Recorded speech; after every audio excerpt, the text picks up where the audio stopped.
Hey everybody, this is Roberto Blake of robertoblake.com, helping you create something awesome today. So in today's video, I'm going to talk about how you might be able to get 10,000 YouTube subscribers in 12 months or less. Now, part of what qualifies me to talk about this is, one, I've actually done it.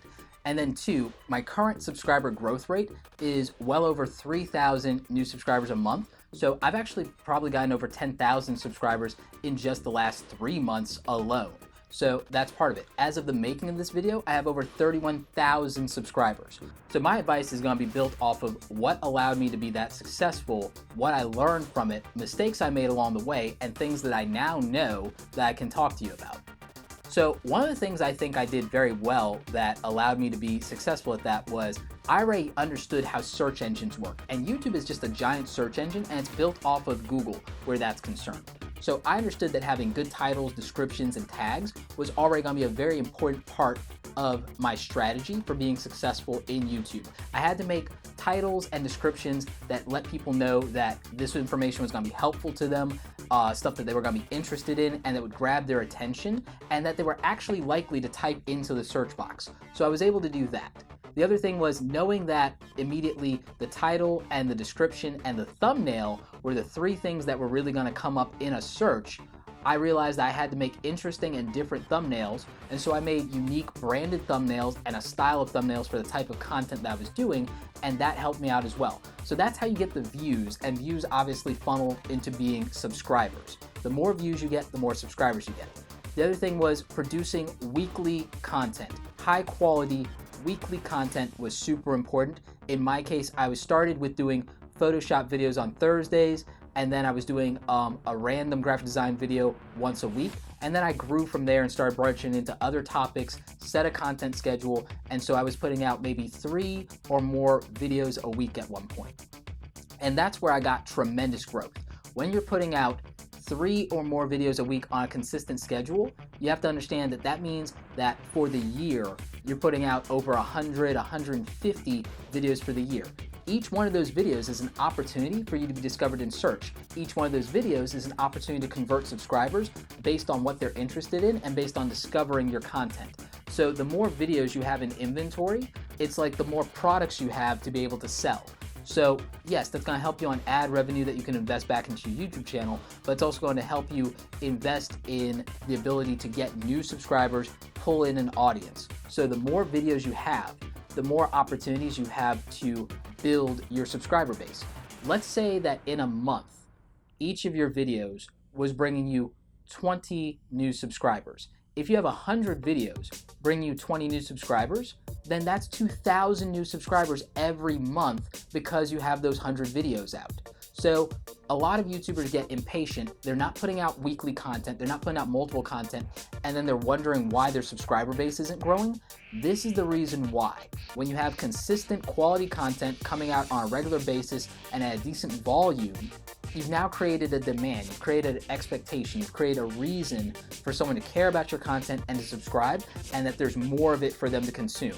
So that's a big part of growing your YouTube audience to 10,000 in that first year. So in your first year, if you were doing daily content, which might be very ambitious, and I don't necessarily think everybody can pull it off, but if you were doing daily content and it's all quality content, you have to think that's over 300 videos that year alone for people to consume from you. That's 300 opportunities you have to be discovered every single day, every hour of every day in a YouTube search. So if you have a niche that you're doing something for, if you're only doing content for one specific type of thing, then it's possible that by doing daily content or multiple videos a week, that you might produce the most content out of anybody in your niche in a very short period of time, which is going to build a lot of credibility for you, makes you easier to discover, means that all the related videos might be for you for that topic, and that is going to create tremendous value, tremendous marketing exposure, and your channel is going to get very popular if you're the best or the person doing the most content for that type of thing. It also means that you have more videos for people to share, which means that's going to signal to YouTube that your content is more relevant. So you need to have a strategy for being discovered in search. You need to have a strategy for producing as much content as possible, a release schedule, a content schedule and strategy overall, and then you need a social media marketing strategy for your videos getting shared.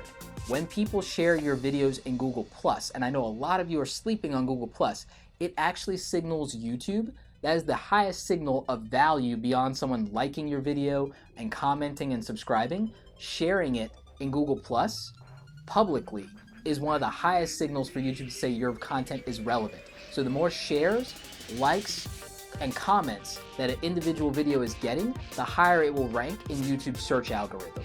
The higher your video ranks in YouTube search, the more likely people are to view it and to care about it and to think that it's a relevant video to what they're looking for.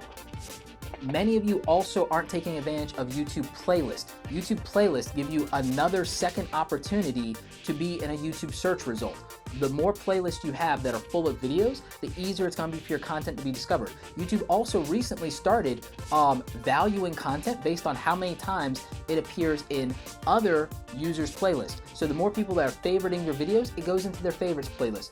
The more people that like your videos, it goes into their like videos playlist. The more people that want to add your content to an archive of all the videos that they're watching for this type of content or something like that, the more relevant your videos are going to signal to YouTube. So that's going to help you with ranking as well and discoverability. It's also going to mean that people who want to binge on your content, consume it, can do it a lot more easily. I have a ton of playlists here on the channel just to help me, one, allow people to discover the content, and two, to organize it and to keep things simple. I have major featured playlists on the homepage of the channel, but beyond that, some of those things might be a series. So then I'll separate it into another playlist just for that.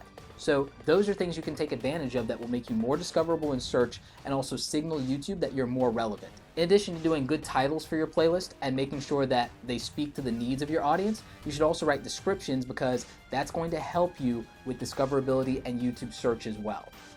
You should also be embedding your videos in online blogs. You should be in Tumblr. You should be obviously in social media like Facebook and Twitter, but actually having your videos embedded on a high traffic website is going to be very helpful for you. If you can become a contributing writer for a website or a blog and let them use your video content, even if they're not going to pay you for it, that can create a lot of exposure for you, let you reach a whole new audience, and that can convert to subscribers for you. Not to mention that if you've monetized your videos, you'll be making ad revenue off of those videos anyway. So there's a tremendous opportunity there if you want to take advantage of it. So look for people in your community, people that you might be thinking of as competitors, build relationships, collaborate instead of competing with them, and get them to feature and showcase your videos on their website if they have a bigger traffic or audience than your website has. My final tip for growing your YouTube channel is one that I neglected early in my YouTube career, is do collaboration videos with other YouTubers.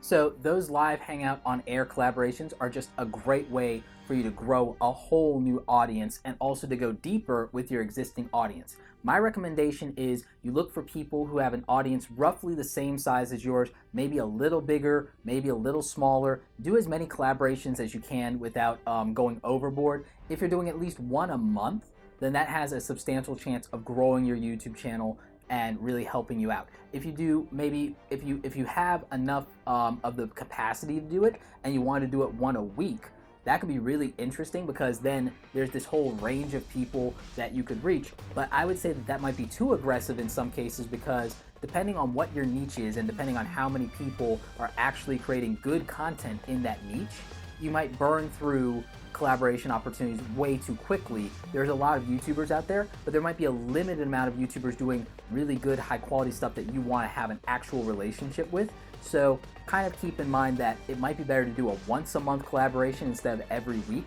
because if you were on the hook to do it every week, that's over 50 YouTubers that you have to invest in a relationship with, and that's a lot to manage, and that's a lot to keep up with and be on the hook for, especially with the other content you have to put out. Doing them once a month means that you can do 12 for the year, and that might make enough impact and generate some interest to where other people will actually request to do collaborations with you instead of you having to reach out to them. So just take advantage of that opportunity as well. And I think that between all the things we've talked about here in the video, that this will allow you, if you're executing on this well, if you have good video production values, good audio production values, good lighting, you're building a content strategy, you're building consistency in terms of the volume of content you have, releasing on a schedule, doing the collaborations, engaging with your audience. You do all of those things, and it's a ton of work, but if you put in that work, there's very little chance that you won't be successful at YouTube, and there's a very good chance that you will get 10,000 subscribers within your first year of YouTube. Well, I hope you guys enjoyed this video. I hope it gave you some real actionable information on how to get 10,000 subscribers in your first 12 months or 12 months from now from you starting on this.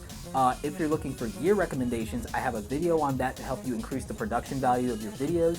Obviously, in the description below, I have links to everything I'm using in my current YouTube setup as of the making of this video. Majority of this stuff is what I've been using over the last 18 months to be successful and to build these 30,000 subscribers.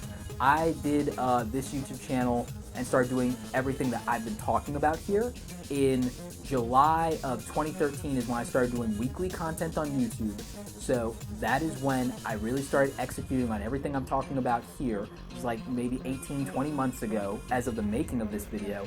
And that's why I can say that if you do these things, I've gotten, again, 30,000 plus subscribers in that time period. If you do these things, you're more likely to be able to get to 10,000 or more subscribers within 12 months.